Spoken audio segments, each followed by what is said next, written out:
Next topic, elevator farts. Ladies and gentlemen, can you imagine? An epic verbal duel between the indomitable Kamala Harris and the charismatic Donald Trump. And the subject? Oh, you might have thought it'd be economic reforms or healthcare systems. Nah, folks. Our potential leaders are going to face off over, wait for it, elevator farts. Yes, you heard it right, because why not? In these trying times, who wouldn't want their leaders to address one of the most contentious, claustrophobic, and olfactorily challenging experiences of sharing an elevator? I mean, who better than Trump with his great walls to talk about containment, and having Kamala Harris, a champion for justice, ensuring that the guilty party should face the music, even if it's silent but deadly. This debate is set to bring a whole new perspective to clearing the air.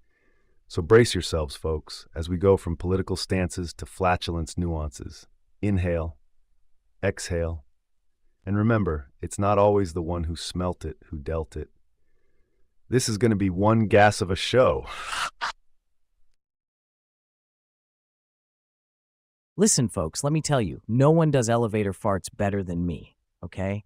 I mean this. I've had people from all over coming up to me saying, Donald, your elevator farts are the best. Even Kamala here can't deny that. Hold up there, Donald. I think the only thing you're elevating is the level of hot air in this room. We deserve better than a commander-in-chief who can't keep his gas under control. Hot air? Are you kidding me? This is not just hot air. This is the hottest, most luxurious, gold-plated hot air money can buy. It's incredible, frankly. Well now, Donald, if anyone knows about hot air, it's you. Maybe if you stopped talking so much, climate change wouldn't be such an issue. Well, Kamala, let me tell you something. There is so much hot air coming from your side, we could power one of your little fancy-schmancy green windmills. That's right, Donald. Let's use that hot air to generate clean energy. Sounds like your kind of big, beautiful deal, right? Well, Kamala, I've got a big, beautiful deal. It's the best deal. You wouldn't believe it. Even my deals wear ties, okay? Oh, really, Donald? Because the only deal I see is a big mess you've left on the American people's table. And trust me, it's nowhere near beautiful. Big mess? Oh, sure. There's definitely a big mess in my hair after it fights with the wind. Seriously, it's like a wild animal. Very tough, very strong. Oh, Donald, there's a big mess, all right. It's left behind everything you touch, just like your spray tan on the White House curtains. Big mess? Look, Kamala, I'm the greatest at cleaning up messes, okay? Everyone says so. I've got a mop so big, you wouldn't believe it. Oh, sure, Donald. Like the big mop you used to clean up the pandemic? Now that was a big mess, right? Next topic, Ethan Klein. Ladies and gentlemen, brace yourselves for an absolutely hilarious extravaganza tonight. We have brewing before us a duel of words that's straight out of a late-night comedy sketch. In one corner, we've got the real estate tycoon turned political phenom, the former POTUS with the most est, Mr. Donald Trump. And in the opposite corner, breaking glass ceilings with her every step, the force of nature that is Vice President Kamala Harris. And what's the topic for this most unusual scrimmage, you may ask? Well, it's none other than, wait for it, Ethan Klein. That's right, folks. We're not talking about healthcare, economy, or foreign policies. Nope, tonight's debate is centered around YouTube royalty, the co-host of the H3 podcast, everyone's favorite beanie-wearing critique of everything. This is reality TV meets politics meets vlogging. Might sound like we've hopped on a roller coaster from a parallel universe, but trust me, folks, it's going to be a riot. So pop that popcorn, settle into your comfiest couches, and brace yourselves for the wildest political comedy of the season. Who knew that politics could be this entertaining? Let the verbal wrestling begin. Listen here, Ethan. I've had some of the best, the totally classiest YouTube reactions. No one reacts better than me. Tell Hilla, great woman by the way, we'll schedule a podcast soon. Terrific. Listen, Ethan, don't you go getting Twitter fingers. We need solutions, not tweets. It's about time someone brings leadership back to this stage. I tell ya, nobody does Twitter better than me. It's huge. I'm the greatest. My fingers are always on fire. just like my luxurious, totally real hair. Well, let me just say, your Twitter fingers might be fast, but nothing can beat the speed, efficiency, and class of my actions in the office. Now let's focus less on your tweets and more on legitimate solutions, shall we? Sure, I've got solutions. Tremendous solutions. They're simply the best. Probably too much for you to handle, Kamala. I mean, who needs details when you have confidence, right? Well, Donald, bluster isn't policy. Solutions matter. They have to be legitimate, just like you pretending to read those briefing papers you use as coasters. Well, Kamala, let me tell you about solutions. They're good, they're huge, just like Mai Tais. But just like Mai Tais, solutions also come from China. Great China. Do we love China? Yes, let's talk about solutions.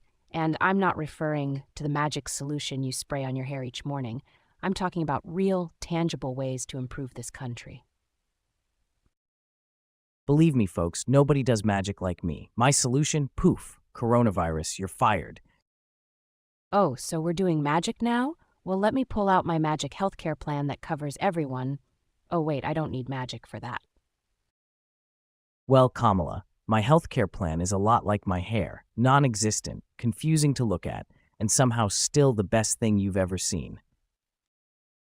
Oh yes, this I'm looking forward to, a healthcare plan that appears only when the light of the full moon shines on a unicorn running across a rainbow. Is that it, Donald? Next topic, life after death.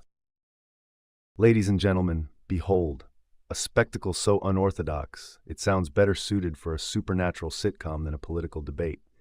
That's right, we're on about Trump versus Harris on the subject of, now don't fall off your chairs, life after death. Oh my, this is going to be more entertaining than watching a sloth on caffeine. I mean, folks, just imagine. On one side, we've got the enigmatic former POTUS himself, Donald Trump. Would he be selling us luxurious condos in the afterlife? Or would he insist on building a wall to prevent unsolicited souls from entering heaven? And on the other corner, we've got Kamala Harris. Would she bring her courtroom experience to argue for universal human rights beyond the grave? Or maybe propose a bill for health care in the afterlife? Who knows? Either way, it's about to get supernaturally hilarious up in here. Will they have a policy platform for ghosts? Discuss tax implications for zombies? Who knows? We might even get a glimpse into the wildly exclusive VIP area in the hereafter. Folks, we don't know who came up with this idea, but I suggest we keep them away from any serious decision-making. Until then, grab some popcorn and prepare for what might just be the most outlandishly entertaining debate you've ever witnessed. Well, as Kamala, I'd say we respect all about the afterlife. But if we're talking about political life after death, seems like there's a certain someone who keeps haunting us even after his tenure. Ain't that right, Donald? Well, let me tell you, Kamala, there is life after death. I mean, look at my presidency. Some people thought it was dead, but here I am, rising like a golden phoenix. Tremendous, isn't it? As Kamala Harris. You know, Donald, just like a golden phoenix, we'll rise from the ashes of your disastrous administration. As Donald Trump, sure, Kamala, the only golden phoenix here is my incredible economy, the best ever, before China sent over the Rona, okay? Terrific numbers, everybody agrees.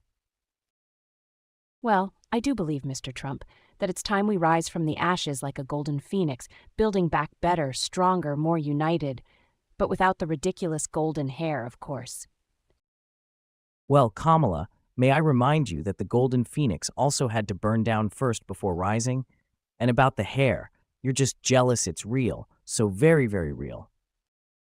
Well, Mr. Trump, your golden phoenix sounds more like a turkey on Thanksgiving. If we're sticking to the bird metaphor, we should strive to be eagles, soaring above petty name-calling, always aiming higher. I've got the best phoenix, a golden one. You wouldn't understand, Kamala. It's huge. It's almost as huge as my tremendous, beautiful wall. Look, Donald, your precious golden phoenix is just as real as your plans for health care. Pure fiction. Your golden phoenix, Kamala, it's such a disaster, frankly. You know it. I know it. Everybody knows it. It's just terrible. Believe me. Well, Mr. Trump, as Senator Kamala Harris, I'm telling you, it's not about golden phoenixes or any other magical creature you might be imagining. It's about hard facts and solid plans for the American people. Well, Kamala, or should I say Maya, in my tremendous world, everything is golden, even phoenixes, because that's just how Trump does things, big, bold, and beautiful. Gold. Next topic, long COVID. All right, ladies and gentlemen, in a few moments, we are going to witness something that promises to be as unpredictable as a squirrel on caffeine. We have on one side President Donald Trump, a man who managed to spell coffee as Kov-Fefe, debating Senator Kamala Harris, a law veteran. And folks, hold your breath, because the debate topic is long COVID. This is like asking a polar bear and a penguin to discuss global warming on an ice floe. We know Trump's tendency to dismiss anything he doesn't seem to understand, like long COVID, or as he might call it, the latest season of the Chinese viral hit. Harris, on the other hand, is ready to show off her command of serious issues, but will she succeed with an audience waiting for the next Trump gaffe? Hard facts versus alternative facts, statistics versus tweets. Today, ladies and gentlemen, the virus gets political. Are the rules of the debate going to be socially distancing? Or will it be a down-and-dirty bare-knuckle spray-tan brawl? Stay tuned, because this is going to be one roller coaster debate. It's going to be long, it's going to be viral, and it's probably going to leave us all feeling a little sick by the end, just like our pal, Long COVID. You know, Mr. Trump, Maya Rudolph's Harris begins, sweeping her hand. Long COVID is like your presidency. It just goes on, and the recovery is downright agonizing. As Trump, long COVID, police. It was like a mini vacation for me. In fact, I highly recommend it. 5 stars on TripAdvisor. I joke, adjusting the ridiculously long red tie draping down my front. Ah, yes, your list, Donald. Are we talking about your list of accomplished policies or your list of typos on Twitter? Because I'm sure both are equally extensive. That's right, Kamala. It is a fantastic list. So fantastic, in fact, that I've misplaced it again. Maybe I left it in my other tan blazer. Tom, can we get an intern to search? Donald, your list looks more like a tweet storm from a reality TV star at 3 in the morning, not a comprehensive plan from a presidential candidate. Oh, Maya, your list is so fantastic. It's the greatest list, just like the number of my Emmy nominations. Huge. As a matter of fact, Donald, that list is as fantastic as your understanding of the Constitution, which is to say, not very at all. Thank you, Kamala. Thank you. It is a terrific list. It's got all the best words on it. Absolutely fantastic. No one does lists like I do, believe me. Oh, Donald, I'm glad you finally learned to count past 10, but perhaps we should aim at applying those counting skills to your tax returns? I'm telling you, Kamala, it's the most terrific, the most tremendous list you've ever seen. It's got so many numbers, you wouldn't believe it. Your little prosecutor brain would explode. Oh, what a fascinating list, Mr. Trump. Is that from the instruction manual of a board game? Hold on. Let me grab my binoculars from my badass fanny pack to see if I can spot any real facts on there. Absolutely terrific list, Kamala. So terrific. I'm thinking of building a wall around it. It'll be the best wall, folks. You'll see. Next topic, people who don't eat the crust. Ladies and gentlemen, fasten your seatbelts for this next segment because we're diving deep into the world of the crustless conundrum. Yes, you heard me right. Our subjects, those rebels, those renegades, those gasp culinary anarchists who just flat out refuse to eat the crust. Whether it's pizza, bread, or pies, they've declared a no-crust, no-fuss rule in their munching agenda. Are they visionaries or simply picky eaters? You decide while we bring you the laughs with stories that are crusty, minus the actual crust, of course. Stay tuned, folks. It's about to get deliciously ridiculous up in here. Oh, they're the absolute worst, Kamala. Just like those who don't understand the magnificence of my ideas. What happened to waste not, want not? I absolutely love the crust. The crust is the best part. Well, Donald, I'd lean in close, smirking. I think we've found the only thing you and I agree on. Crust haters, you better step off or I'll prosecute. Why would you hate crust? It's like hating America's backbone. My hotel's all crust. Crustology? I taught a class on it. So no more crust hatred under my regime, I can tell you that. Well, Donald, I don't know about you, but most of us here, we're bread lovers. Some like the crust, others don't. That's the beauty of diversity. You see, in our big sandwich of a nation, every bite counts. I love bread, okay? Nobody loves bread like I do. I could eat it for every meal. Could you imagine me not eating bread? Sad. I'll tell you this, Mr. Trump. I might enjoy a good sourdough now and again, but unlike you, I won't be loafing around in office.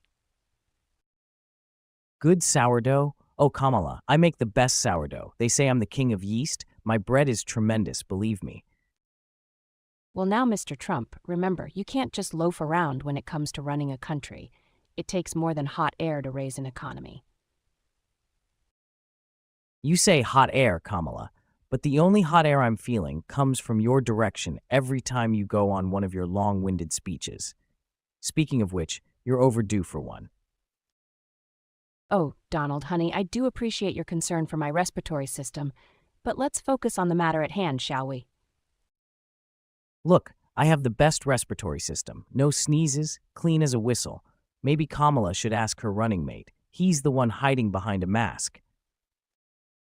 Excuse me, Mr. Trump, but are you suggesting we shouldn't wear masks during a global pandemic? We might not all have access to experimental treatments and a team of doctors. Next topic, Peter Griffin getting added as a skin in Fortnite. Wait. Next up, folks, can you believe this? The uproarious and bonkers dad from Quahog, Peter Griffin, is about to take the fields of Fortnite. Yes, that's right, my friends. From the comfy suburbs of Family Guy to battling royales with ninjas and zombies, Peter is swapping his TV remote for ammo supplies.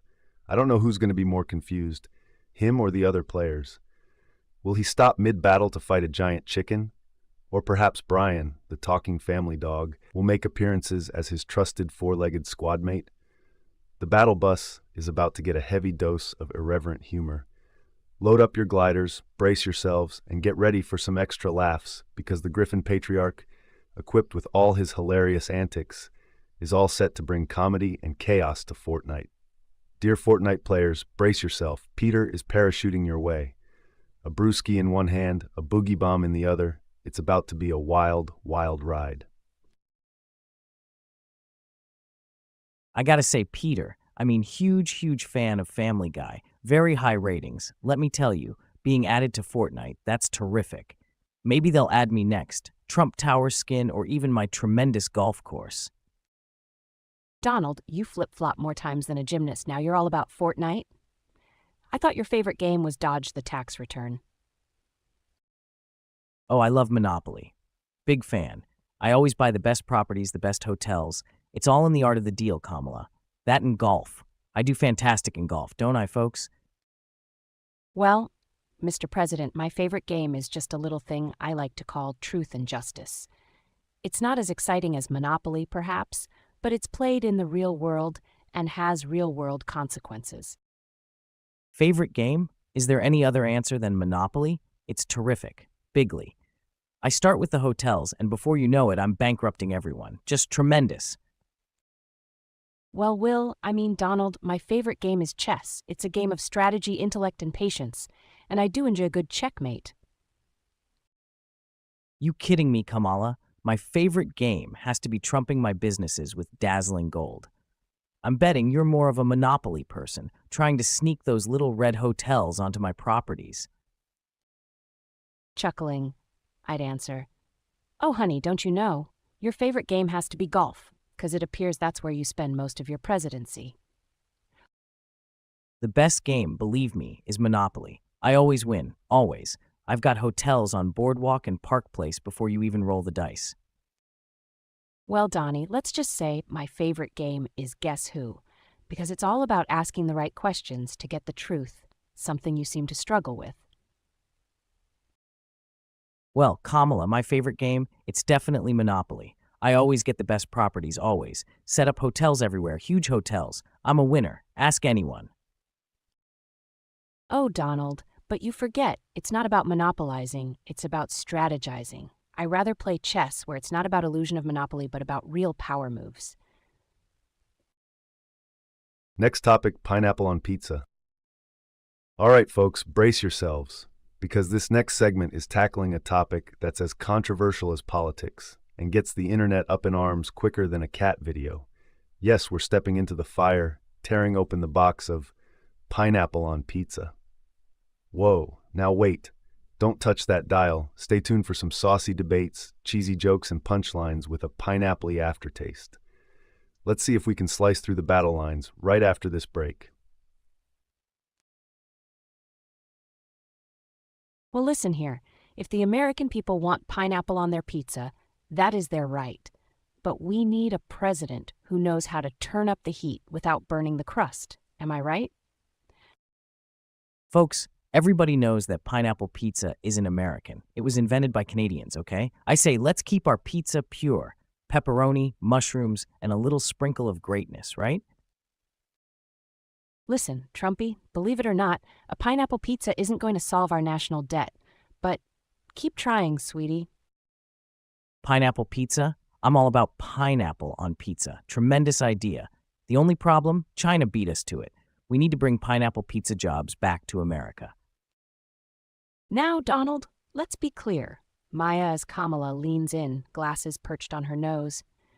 Your tremendous idea is about as well thought out as a fruitcake in a microwave, which, coincidentally, would still be less of a disaster than your presidency. Oh, Kamala, Kamala, Kamala, I say, tugging at my overlong tie. I have the most tremendous ideas, the best. You just wouldn't understand. It's a very elite thought process.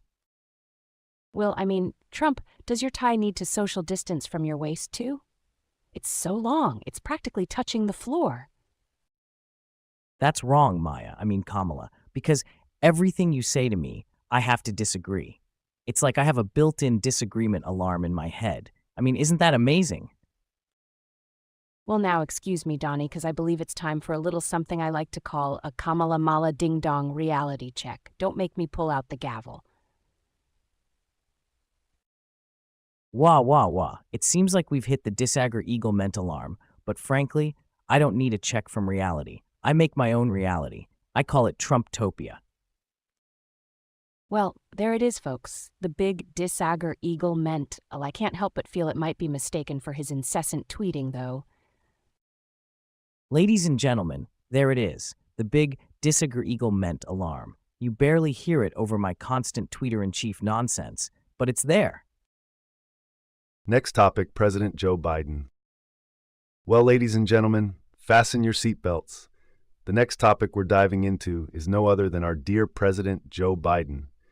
Laugh riot possibilities right from his latest policy twister to his dog Major's morning habits.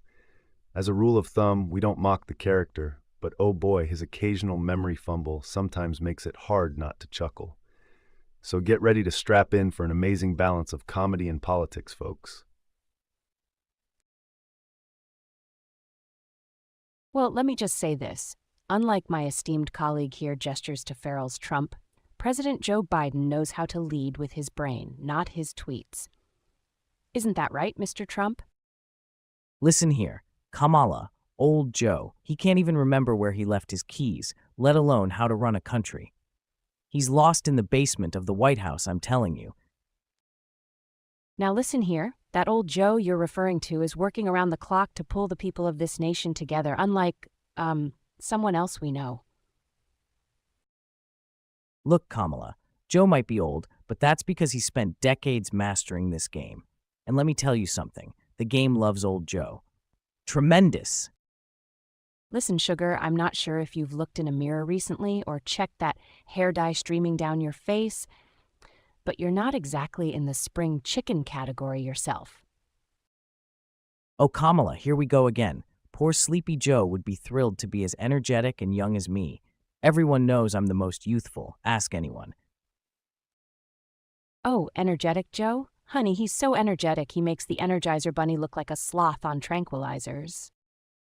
Sure, energetic Joe. About as energetic as one of my Taj Mahal casino slot machines when it's unplugged. Joe? Energetic? Oh, absolutely. He's got so much energy, he's like a Duracell bunny, running on clean energy and respect for the Constitution. What's your energy source, Donald? Cheeseburgers and conspiracy theories? Very big words from a small senator. Energetic Joe is what I call him because he's always asleep.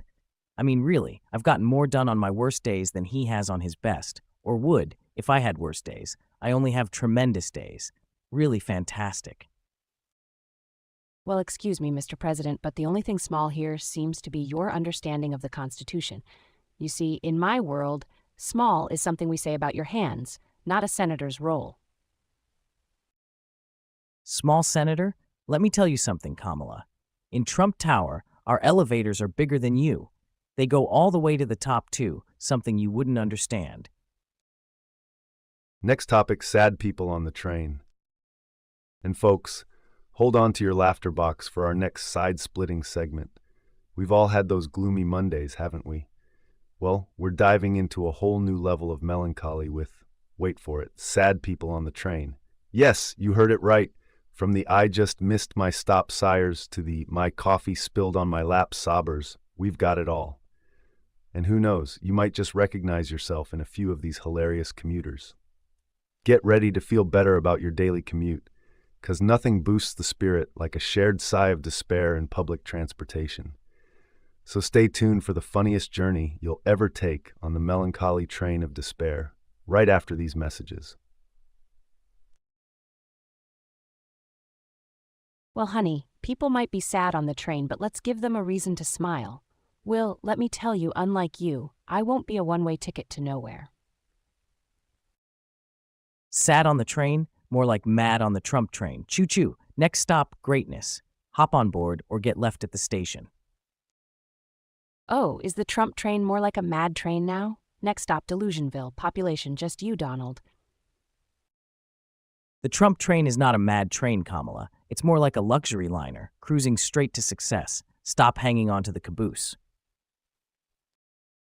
Listen, Feral Trump, we might be on different trains, but at least my train is still on the tracks, not chugging around aimlessly like a mad train. Mad train, more like express train to greatness. And let's be honest, no one wants a slow ticket on the Kamala caboose. Choo-choo, am I right? Well, Mr. Trump, Maya Rudolph says, emulating Kamala Harris's pointed yet playful style, it's clear that your express train of thought has more stops and delays than a New York City subway during rush hour. Believe me, Kamala, my express train is the best, biggest, most tremendous express train you've ever seen. Conducted by me, Trump. It runs on pure, 100% American jobs and freedom, maybe flavored with a hint of KFC. Will Ferrell replies in his Trump caricature. Now let me tell you something, Donald, Rudolph's Harris, punctuated with sly grins. Unlike your slow-moving postal service, my campaign is like an express train. Fast, efficient, and always on time. Kamala, I wish your express train had stopped at a station of common sense. Maybe then we wouldn't have to listen to such nonsense. Farrell's Trump declares, waving his hands around obstreperously. Well, Donald, it's clear you're like an express train, quick to leave the station but with no idea where you're headed and, oh dear, failing to stop at the required stations of truth and decency. Look, I'm like an express train, okay? I'm fast, I'm efficient, I'm unstoppable. It's true. Nobody stops for required stations like Kamala over here. I mean, who does that? Next topic, should American Idol get a reboot? Or ensues from the audience. Ladies and gentlemen, can you imagine this? A Trump versus Harris debate on whether American Idol should get a reboot. It's like fighting over whether pineapple belongs on a pizza or not. Trump, who's fired more people on TV than most can count, thinking about whether America needs more hopeful stars stepping into the spotlight. He'd probably want to be the judge himself, making it American Idol Trump edition. And then we've got Kamala Harris. She might just treat this like a Senate Judiciary Committee hearing, taking each auditionee through a meticulous grilling. And you can bet she'd hold Simon Cowell's feet to the fire on his infamous criticism. So folks, buckle up. This could be the most bizarre and entertaining debate in history, the battle for the soul of American pop culture. But hey, Maybe with these two at the helm, American Idol could get more voters than the presidential elections. Listen, American Idol. That reminds me of someone we know. Looks like we've already rebooted that series in the White House. Only it needs to be canceled ASAP in November. American Idol? Well, that's what happens if you spend 4 years watching too much TV in the White House. I'd rather get America working, folks. It's that simple. Well, unlike some people, Mr. Trump, I don't have time to be an American Idol because I'm out here doing my job every day. Well, Kamala, you might be right. I've had so much time on my hands lately. I've nearly beat my high score on the biggest game of American Idol you've ever seen. Tremendous, isn't it? Sure, Donald. If by tremendous game, you mean how you've been playing fast and loose with the rules of democracy. As Trump hands wave-matically, Kamala, I'm just so terrific at this game. I could play it in my sleep. That's how amazing I am. I call it Making America Great Again-opoly. Well, Donald, it might all be just a terrific game to you, but to the rest of us, it's our reality. Not everyone has the luxury of playing golf in between tweets. Kamala, let me tell you, if I'm playing a game, it's a game of 4D chess, and I'm always winning. Believe me. Oh, please. The only game you're playing is Hungry Hungry Hippos. And you're hogging all the marbles, man. 4D chess? Kamala, let's be honest. I've barely mastered Connect 4. Tremendous game, by the way. Beautiful colors. Excuse me, darling, but the only tremendous game I see here is you trying to play president. Kamala, it's like I'm always saying, it's not a game, it's a tremendous game, and you're losing. Bigly. Next topic, talking dogs. Ladies and gentlemen, what an electrifying night we have ahead. Apparently, Washington, D.C. has ran out of issues to address, as tonight's debate will feature Trump and Harris going head-to-head about, drumroll please, talking dogs. Yes, you heard it right, folks. We've moved past whether dogs should be allowed in restaurants and on to whether they should be allowed to order their own food. Now, I never thought I'd see the day when two political heavyweights would be giving their 2 cents on the linguistic abilities of our four-legged friends. It's no secret that Trump has a competitive spirit. He'd probably argue that he could teach his dogs to not only talk, but also to negotiate international trade deals. And on the other side, we've got Kamala Harris, former tough-as-nails prosecutor turned vice president. She might just bring in scientific evidence from all the dog whisperers and animal psychologists across the country. Who needs universal health care when we could be investing in canine communication? Oh, brace yourselves, folks. This promises to offer more entertainment than a pack of huskies singing the national anthem. Let's hope we don't get too tongue-tied as we sink our teeth into this fur-rific debate. Trump versus Harris, who let the dogs talk? Let's fetch our seats and stay positive, because this is sure to be a bark-tacular night. Remember, no matter who wins this debate, at the end of the day, they're both still going to be in the doghouse with someone. Stay tuned, folks. This is going to be one pawsome debate. Listen, Kamala, I have the best talking dogs. Nobody's dogs talk better than mine. They told me, sir, we'd vote for you. Isn't that fantastic? Oh, for the love of pearls, Donald, you know this debate isn't about your imaginary talking dogs. Let's focus on what's real. Like, I don't know, millions of Americans needing our help? Well, Kamala, maybe we'd all be better off with talking dogs. Tremendous talkers. They wouldn't bark up the wrong tree like some people, right? Fantastic.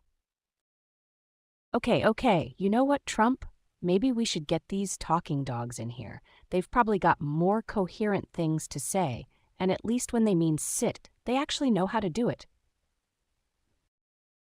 Listen, Kamala, I don't know about your country, but in Trumpland, even the dogs talk because they're very, very smart. Probably smarter than Sleepy Joe, okay? But Mr. Trump, you seem to be confused. Here, dogs don't talk, they bark. But sure, if it's less chaotic than your press briefings, I might consider a conversation with a canine. Well, Kamala, let me tell you something about chaos.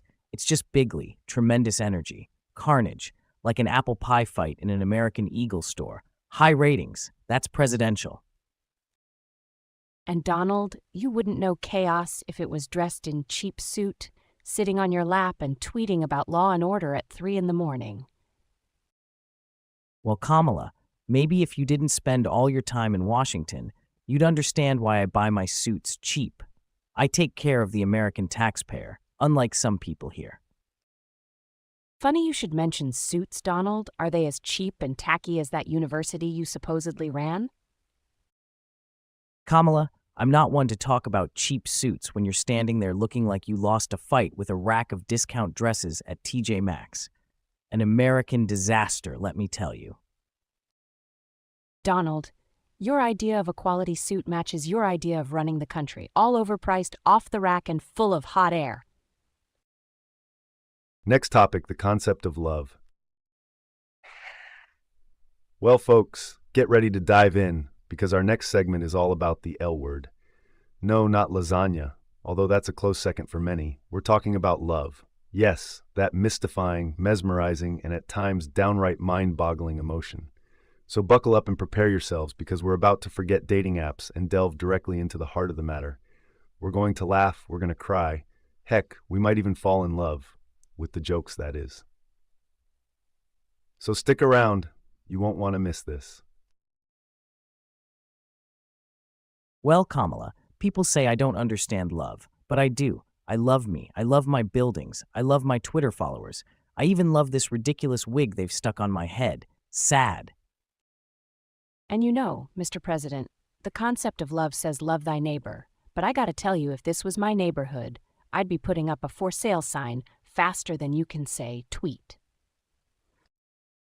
Did I hear you say sale sign, Kamala? See, this is why I'm the better choice, folks. I see opportunity. I'd turn that sign into a hotel, even if it's in the middle of a desert. That's just smart business. You know, Donald, when most people see a sale sign, they think about decent deals and savings. Though I suppose in your case it would indeed mean another opportunity for bankruptcy. Oh, I make the best deals, Kamala. The best. Nobody does deals like me. Everyone's talking about it. Well, Donald, like my mama always said, a deal ain't decent unless it's made with decency. Folks, let's cut the nonsense. It's all about the art of the deal. The very decent, very beautiful deal. The most tremendous of them all. Just like the ratings of The Apprentice. Believe me. Oh, please, honey, the only decent deal you've ever made was with your hairdresser to keep that color. Well, Kamala, when I make deals, they're more than decent. They're huge, like the walls of my gold-clad towers. Tremendously decent.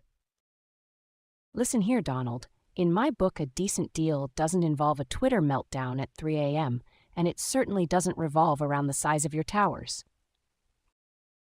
My deals? The best. Ask anyone. There's never been a decent deal, Kamala, only tremendous deals. Tremendous. Well, Donald, I think the American people are looking for a decent deal, one where they're not being sold short by their very own president.